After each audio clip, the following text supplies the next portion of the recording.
Hey guys, it's the Marine here. I'm again in my E100, and I'm on probably one of the more iconic maps for utilizing this tank in Ensk. I don't have to shoot very long ranges. There is a lot of cover from all these wonderful heavy tanks on the enemy team, and I get to side scrape like a boss. And so looking at the enemy lineup, you can see that there's two E100s, there's an IS-4, two STIs. That is a lot of armor. And so I know here that I need to have a good roll in the game, so I take a pretty forward, um, probably pretty aggressive position here. Quick check.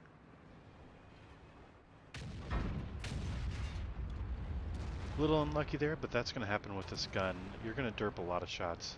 And again, you're going to see that I'm going to angle my turret the same angle that my hull is generally. I'm worried about this T69 poking. Afraid he may get a little squirrely.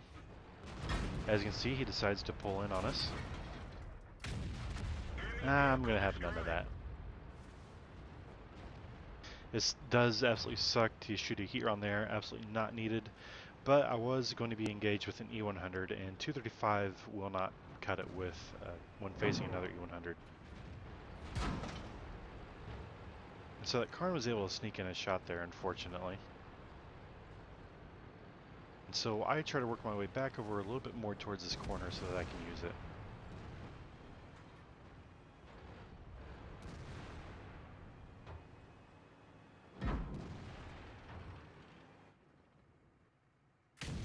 This E100 didn't pull back far enough, much to his health demise. I'm not going to complain. And the Karn, unless he's shooting APCR, is more than likely not going to do any damage to me. However, I'm going to do a lot to him. Again, I probably didn't need a heat rounds for him, but again, I have an E100 in front of me. I don't want to be stuck trying to switch rounds.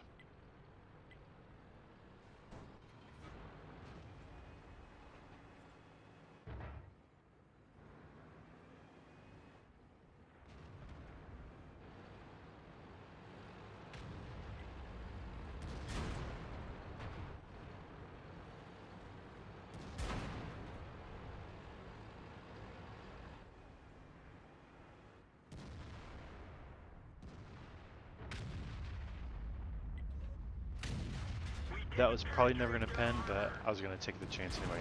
Now I see that this KV-4 is having issues, and so I'm going to actually poke my nose in front of him, and so that he has a little bit more armor in front of him, so that he can hopefully stay alive and do some work.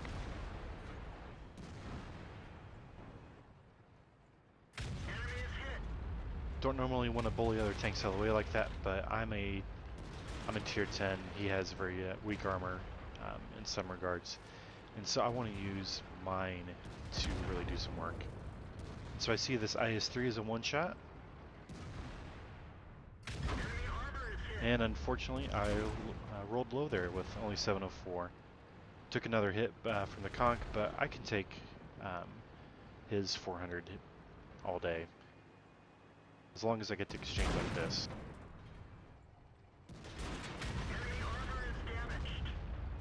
And so I've done a total of 1,355 in 2 shots of this Conqueror. He's just not going to trade very well with me at all.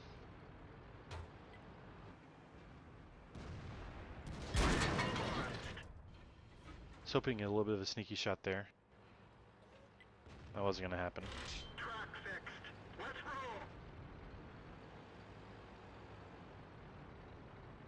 And so I decide here that the Conqueror is the target that I need to get out. He's the tier 9, he's an okay player, he needs to go. So, 3 shots later, he's gone. Now I can see that the IS-4 has decided to flank, and so I need to start taking out targets as quickly as possible.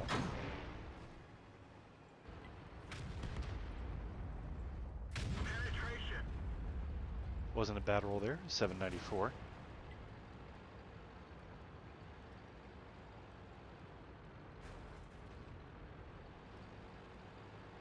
As you can see, pre-aiming before I turn my turret. And that was Very lucky to get that in there.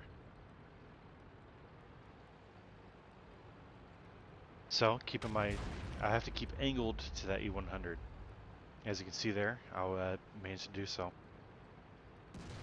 So this IS-3 is a one hit. He needs to go. And he's gone. Now I need to stay angled for this E100 here. He actually gives up trying to hit me and instead decides to hit my teammate.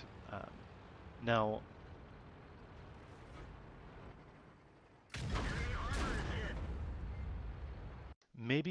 looking at the situation, maybe what I should have done instead is potentially look at killing this IS-4 before dealing with the E100.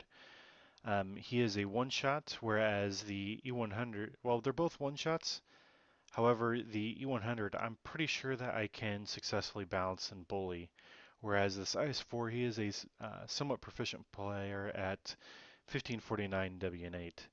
And so here, I pretty much just need to pick my poison and take a tank out. I probably should have went with the IS-4 instead of the E100.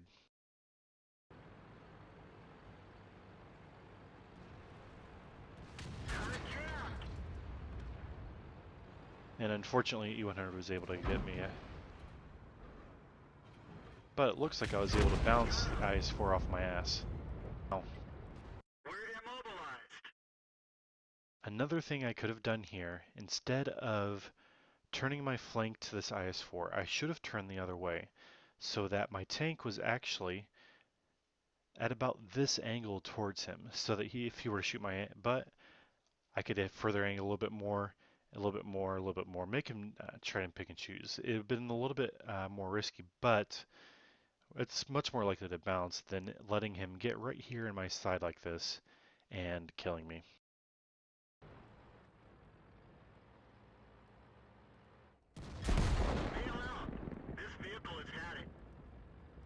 Much too sad, much too bad. But in the end, it was a win. And anytime you're able to get a win, I will always take it. Anyway, this was yet another mastery badge. I finished with 105,000 credits and with premium, 1,812 experience. I did 7,791 damage for a base of 1208. And shot a lot of heat there. Most of my targets were heavily armored, or I was not going to take the time to switch between ammunition types, so I got to deal with the consequences there. But overall, I felt pretty good about my ammo selection. Again, the reload time with the E100 is just so freaking long, whereas with the E75, it really didn't matter what ammunition you shot. You had enough penetration generally to go through most targets, except for the more heavily armored tanks, whereas with only 235 penetration for the E100, you're very good luck unless you're facing a bunch of tier 8 heavies. And anyway, that was my mastery badge. I hope you enjoyed.